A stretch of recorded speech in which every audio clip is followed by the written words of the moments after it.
Naku, Diyos ko, may mga buwaya. Doggy, pwede bang meron yung license mo, Doggy? Ay, Sam, nakalimutan ko po yung bangko. Nandun po yung lisensya ko. Next time, huwag ka rito magpa-park. Bawal, ha? Hindi ka pwede mag-park dito.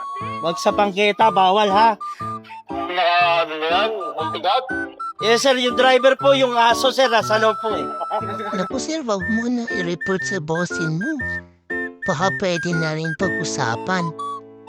Sir, baka pwede natin palagpasin to. Manganganak na po kasi yung asawa ko. Wala po ko pang tutubos. Dalawa po sila kasama yung asawa ko. Is this your license? Ha? Is this your license? Oh, para hindi ka matoha. Sige na, sir. Sa susunod, magpapark na ako sa tama. Ito, you can pay here sa Bayad Center. Hey, come here, Bayad Center.